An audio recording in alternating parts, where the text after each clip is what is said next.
Que faire des mômes? Que faire des mômes? Que faire des mômes? Que faire des mômes? Que faire des mômes? Que faire des mômes? Que faire des mômes? Que faire des mômes? Eric Couder. Bonjour à tous, bienvenue, c'est Eric Couder, des invités, des actualités, des sorties pour la famille. C'est absolument tout ce que vous pouvez retrouver chaque semaine à la radio et en podcast en écoutant votre émission Que faire des mômes. Mon invité est le petit-fils de l'acteur Fernandel et le fils du chanteur Franck Fernandel. Il a été animateur et journaliste spécialisé dans le cinéma. Il s'est ensuite consacré au théâtre. Aujourd'hui, il est formateur d'acteurs, metteur en scène et auteur de pièces de théâtre. Il y réalise des documentaires et mène une activité de photographe. Mais il est aussi conteur. Si je le reçois aujourd'hui, c'est pour parler de son magnifique livre CD regroupant les 17 plus belles fables de Jean de La Fontaine. Les fables de La Fontaine racontées par Vincent Fernandel. Vincent Fernandel est dans Que faire des mômes. Mais d'abord, comme chaque semaine, voici la rubrique actualité préparée par Adeline et Myriam des Petits Cultivés.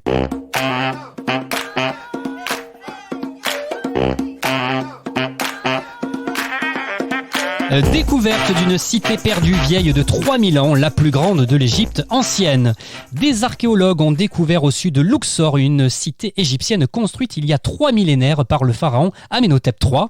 Le site devait être le plus grand centre administratif et industriel de l'Égypte ancienne. Son étude donnera un précieux aperçu de la vie sous l'Égypte antique. Depuis septembre 2020, les archéologues fouillent la zone située entre les temples des pharaons Ramsès III et Amenhotep III avec un objectif: découvrir le temple mortuaire de Toutankhamon. Mais en quelques semaines, des constructions en briques en terre crue sont apparues dans toutes les directions. L'existence de cette ville très active sous les règnes du pharaon Akhenaton et de son fils Toutankhamon était connue des spécialistes, mais ils ignoraient son emplacement exact. Les travaux sont en cours et la mission espère découvrir des tombes intactes remplies de trésors, annoncent les archéologues.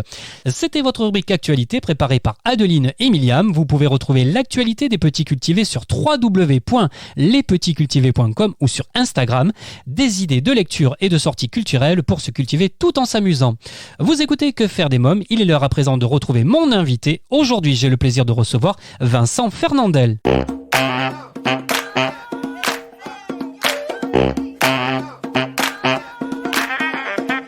Bonjour Vincent Fernandel. Bonjour Eric. Alors vous publiez aux éditions Fleurus un magnifique livre CD, Les Fables de La Fontaine, raconté par Vincent Fernandel. Alors comment est né ce projet ? Écoutez, c'est un projet dont je ne suis pas à l'origine. Comme souvent d'ailleurs, je suis bon pour suivre les idées des autres, mais pour les avoir un peu moins parfois. C'est venu tout simplement de la productrice Fanny Tempesti, qui est la fille du producteur historique de mon père Gérard Tempesti. Ouais. Donc on s'est connus très jeune en fait avec Fanny, et comme elle me connaît bien, elle a remarqué qu'avec les petits, eh bien, ça passait très très bien avec moi. C'est-à-dire qu'ils m'écoutent, ils aiment bien quand je leur raconte des histoires, je m'amuse avec eux, et elle m'a dit, vu que tu es un homme de culture, mais aussi un homme que les enfants aiment beaucoup, il faudrait faire un projet qui allie les deux. Alors je lui ai dit, écoute, trouve l'idée, et puis si elle est bonne, on la fera. Et elle a trouvé naturellement l'idée des Fables de La Fontaine, et j'ai pas hésité très longtemps, parce que je me suis dit d'abord que c'est quand même une grande chance de pouvoir avoir une si belle matière en bouche à interpréter. C'est des textes extraordinaires. Et en plus de ça, pour une raison aussi tout à fait égoïste, c'est-à-dire que moi qui suis dans le théâtre, où je donne des cours de théâtre, je fais des mises en scène, j'écris des pièces, j'aime beaucoup le XVIIe siècle, notamment Molière et Racine, que je connais plutôt bien. Par contre, La Fontaine, j'avoue que j'avais des grosses lacunes. Et je me suis dit finalement à l'école, je connaissais pas du tout en fait l'œuvre intégrale, et encore moins la vie de l'homme. Et par conséquent, je me suis dit, voilà une bonne occasion, non seulement de connaître l'œuvre de l'homme de manière plus ample et plus vaste, mais aussi de faire des recherches sur la vie de cet homme-là, qui est assez extraordinaire. Donc c'est pour ça que le projet m'a emballé, et c'est vrai que je sors assez rarement de ma réserve. Moi, je suis plutôt un homme de l'ombre, et j'y suis très bien. Ouais. Mais quand je prends le soleil, c'est qu'il fait bon dehors. Sinon, si c'est temps de pluie, j'y vais pas. Voilà. Je vous comprends. Alors, quelques mots sur l'enregistrement de ce livre CD. Comment se déroule un enregistrement ? Ah, ça c'est une très bonne question, Eric. Alors vous savez déjà, ce qu'il faut savoir, et ça peut paraître rigolo, c'est que le temps de sélection et de relecture de toutes les fables, ça a pris beaucoup plus longtemps que l'enregistrement en lui-même. Ah oui. Parce que les fables, il y en a plus de 230, donc par conséquent, il a fallu, moi je suis bon élève, j'ai tout relu, on a bien sélectionné, etc. Et puis une fois que ça a été fait, on a enregistré 40 fables, et puis on en a gardé 17, voilà, au final. Mais un enregistrement, ça se passe comment? C'est-à-dire que quand on a du La Fontaine en bouche, vous savez, il faut être très humble. C'est-à-dire que la vedette, c'est La Fontaine, c'est pas Vincent Fernandel, naturellement. Pourquoi? Parce que, un peu comme Molière ou comme Racine ou comme tous les très grands textes, lorsque les auteurs savent raconter des histoires avec des mots aussi ciselés, avec une expression aussi formidable, avec un enchaînement des choses qui se fait de manière si fluide et poétique, il faut soit réussir à rendre ça à l'oral pour que quand même ce langage un peu lointain aujourd'hui soit bien compris, sans pour autant non plus trop tirer l'œuvre à soi et faire juste une performance qui soit un peu virtuose et casser le sens en fait des histoires et des fables. C'est pour ça que l'enregistrement, moi ça m'a demandé quand même pas mal de travail pour être certain que tout passait bien à l'oral, pour être certain qu'on entende La Fontaine et que Vincent Fernandel se fasse juste passeur, vous voyez. Oui. Et ça, c'est ce que dit très bien Michel Bouquet. J'aime beaucoup cette phrase. Il dit l'acteur ou le conteur est un médium sensible. Il fait le lien entre l'auteur et le public, vous voyez.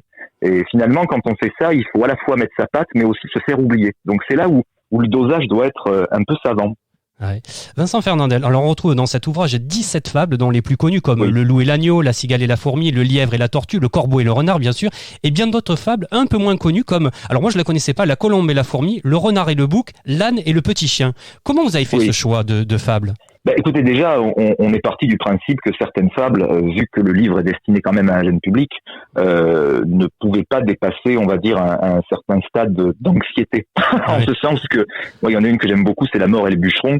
Oui. Et pour les enfants, c'est un petit peu difficile. Oui. Le loup et l'agneau, d'ailleurs, est quand même assez déjà cruel. Hein, finalement, ça se finit très mal. Et puis, la morale est très simple. C'est-à-dire, quand on a plus fort que soi, on peut se faire bouffer. Oui. Mais si vous voulez, bon, les incontournables, on les a gardés parce que si elles sont incontournables, on va pas commencer à faire les underground à 250 en disant oui, mais les incontournables, tout le monde les connaît, on ne les met pas.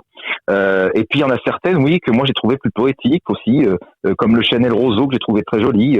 Le renard et le bouc, j'ai trouvé ça très drôle. Après, si vous voulez, la consultation s'est faite à plusieurs, entre l'éditeur, le producteur et moi-même. Mais c'est vrai qu'il y en a certaines qui, moi, m'ont tapé un petit peu dans le cœur, on va dire, et puis dans la tête. Et celles-ci se sont imposées, en fait, assez naturellement. Vous savez, c'est pour ça qu'on en a enregistré plus qu'il n'y en a sur l'album, justement pour avoir le temps et le recul de voir celles qui, quelques mois après l'enregistrement, ressortaient le mieux. Voilà. Donc c'est ça aussi, c'est-à-dire qu'on savait très bien qu'il n'y aurait pas 40 sables, mais après, pour savoir si celle-ci vaut mieux qu'une autre, entre l'interprétation, l'illustration musicale, etc., il faut en avoir plusieurs à éliminer. De toute façon, c'est ce qu'on fait sur n'importe quel album. Hein. Quand on fait 10 chansons, ça veut dire qu'on en a fait 30, vous voyez. Ouais. C'est un peu pareil ici. Vincent Fernandel, quelle est votre fable préférée ? Il y en a une que j'aime beaucoup, c'est Le loup et l'agneau, parce qu'elle est interprétée... j'ai beaucoup aimé de faire un loup un peu pompé sur la voix de Jean Gabin et puis un agneau un peu à la Porcinée de Roger Carrel. C'était très drôle à faire, mais oui, une que j'aime beaucoup, c'est la mort et le bûcheron, qui est une histoire, qui est une histoire sur la peur de l'homme par rapport à sa finitude. Et c'est vrai que comme moi, c'est un sujet qui me préoccupe pas mal. Elle m'a plutôt inspiré celle-ci, mais elle n'était pas tout à fait calibrée pour le livre-disque qu'on a sorti. Ouais. Est-ce qu'on peut dire que la fable la plus populaire, c'est La cigale et la fourmi ? Vous êtes d'accord avec moi ? Je crois que celle-ci, tout le monde la connaît, oui, effectivement. Après, le lièvre et la tortue, elle est aussi très très connue. Oui. Je crois qu'il a quand même fait 4-5 tubes, hein, La Fontaine. Oui, elles font partie de celle-ci, mais c'est vrai, c'est parce qu'à l'école, en fait, c'est celle qu'on enseigne le plus, finalement. Et à l'école, on n'a pas le temps de traverser l'œuvre entière de La Fontaine, ne serait-ce que les fables, parce qu'il n'a pas fait que ça, il a fait beaucoup, beaucoup d'autres choses. Si celles qui sont les plus populaires sont les plus populaires, c'est sans doute parce qu'il y a une forme d'universalité sur le comportement humain qui passe les générations, et même plus que les générations, les siècles, on en est au siècle. Oui. Vous avez envie d'aller interpréter sur scène, justement, ces fables ?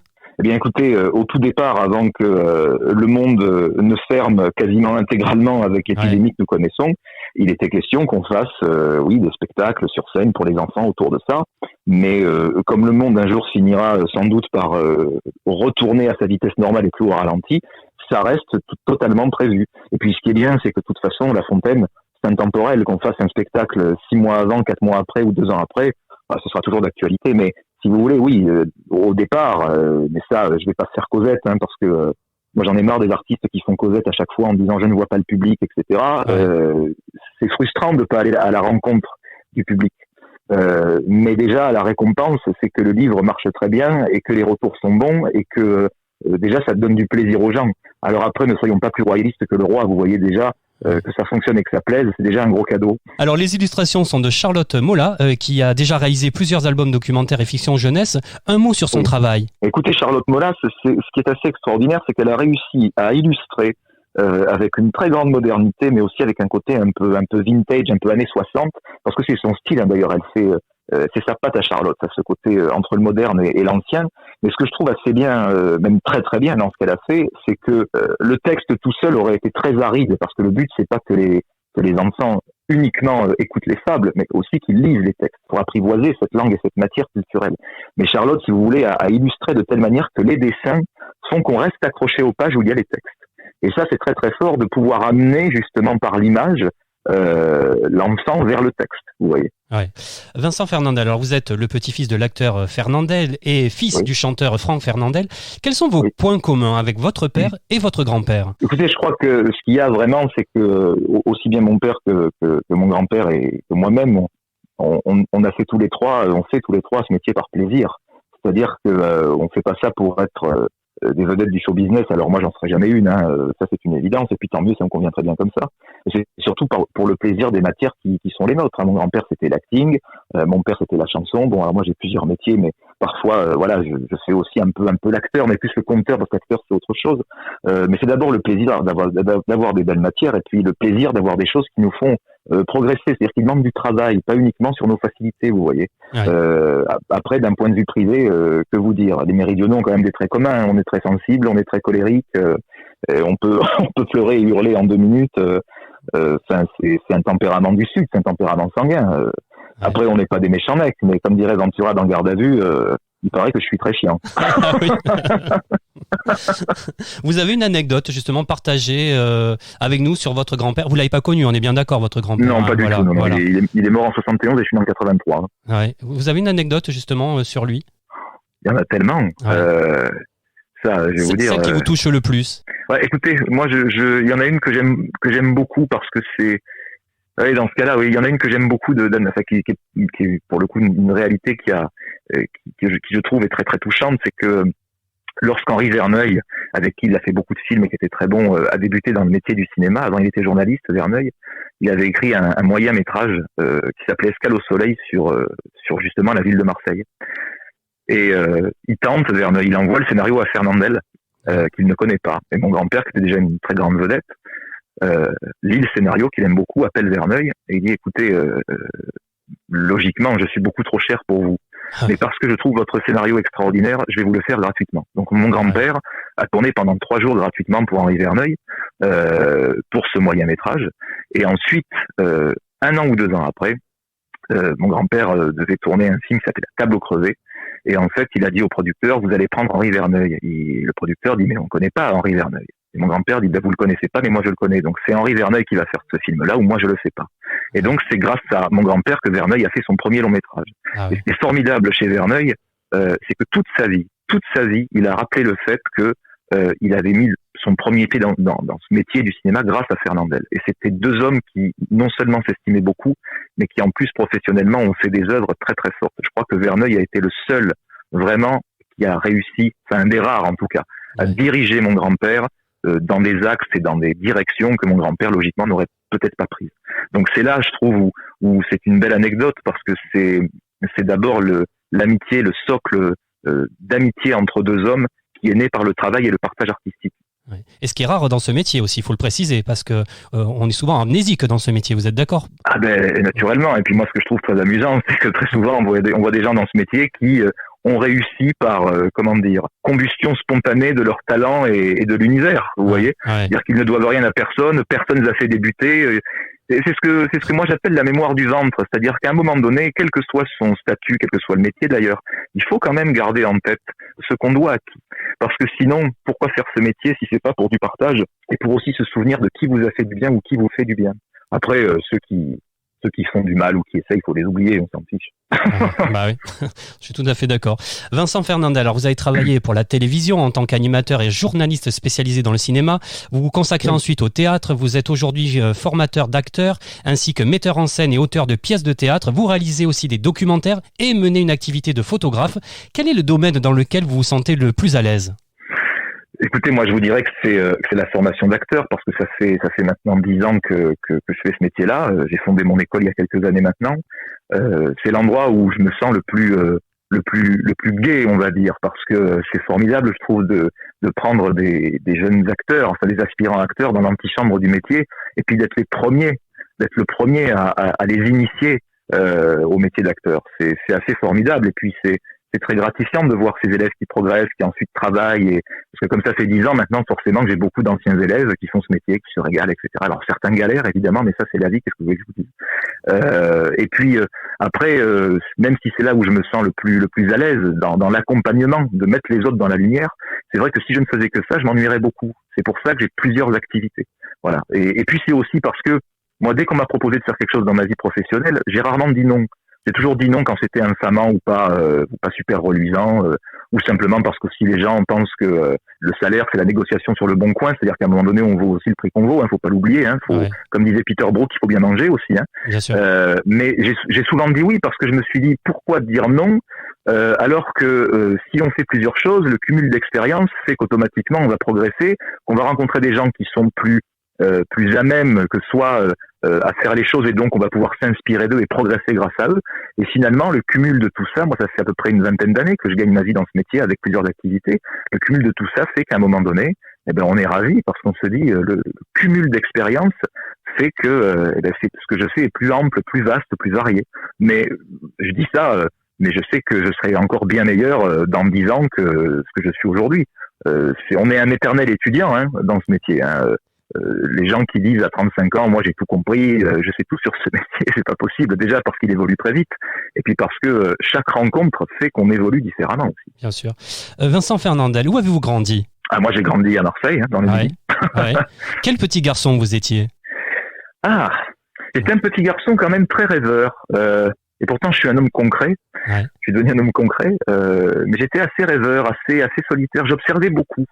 J'observais énormément. Et j'étais fasciné par notamment parce que mon père était très très connu à l'époque où je suis né. Il cartonnait dans la chanson dans les années 80. Ouais. Et j'observais beaucoup ce ballet d'abeilles ou de guêpes parfois incessant autour de l'artiste ou des artistes.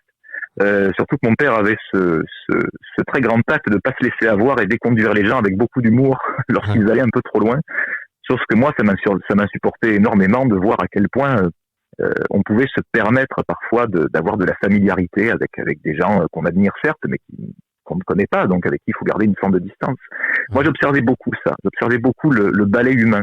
Alors après, j'étais déjà assez trempé en termes de caractère, c'est-à-dire que si j'aimais les gens, c'était 100%, et si je les aimais pas, parfois je pouvais avoir des mots un peu verts, on va dire, pour un enfant en bas âge. Mais mon père, ça le faisait rire. Il me disait arrête Vincent, mais il avait les larmes aux yeux de rire, vous voyez. Ouais. Donc, voilà comment j'étais. Mais par contre, j'ai gardé en fait, avec bien sûr maintenant une mesure et un peu plus de cadre, j'ai gardé ce côté en fait très sensible de l'enfance, c'est-à-dire que il y a pas 2-3 jours où je pleure pas, ou devant un film, ou parce que quelque chose m'émeut, ou parce que voilà, j'ai gardé cette sensibilité puis cette observation aussi, même si je suis méridional, que on pense souvent que les méridionaux, parce qu'on est sympathique, parce qu'on est avenant, on laisse tout passer, et puis que non, si vous voulez, si on rentre dans ma maison, aussi bien intérieure que ma maison physique, on va dire, c'est parce que quand même il y a un aspect de conscience et il y a un lien qui se fait. Voilà, j'ouvre pas la porte à tout le monde. Ouais. Parce que je crois que le cercle intime, en plus, quand on est dans ce métier, est très important, parce que sinon on est entouré que de tocs, quoi. Pour terminer, si vous aviez un message, justement, si vous avez la possibilité de laisser un message à votre père et à votre grand-père, que diriez-vous ? Je leur dirais merci de m'avoir laissé libre de faire ce que je voulais. Ouais. Voilà. Je dirais merci à mon grand-père de n'avoir jamais pressurisé mon père pour faire ce métier. Et je remercie mon père aussi de ne pas m'avoir mis la pression en me disant si tu ne fais pas ce métier, tu ne seras personne. Parce que voilà, ce sont deux pères qui ont laissé leurs enfants libres de faire ce qu'ils voulaient. Alors il se trouve qu'on a tous choisi le même métier, mais qu'on l'a choisi par plaisir et pas par contrainte. Et ça, c'est très important. Parce que souvent dans les familles d'artistes, il y a beaucoup d'enfants à qui on fait comprendre, ou à qui on dit même très clairement que s'ils ne marchent pas dans les pas de leurs précédents, eh bien ils auront moins de valeur. Et moi, ça n'a pas été le cas. Un enfant, la plus belle chose qu'on puisse lui donner, c'est la liberté dans la structure. Voilà. Les Fables de La Fontaine, racontées par Vincent Fernandel, un magnifique livre disque aux éditions Fleurus. J'étais très heureux de vous avoir en ligne. Merci Vincent Fernandel, merci beaucoup. Merci Eric, à très bientôt. Allez, restons dans la littérature puisqu'il est temps de vous présenter ma sélection livre de la semaine.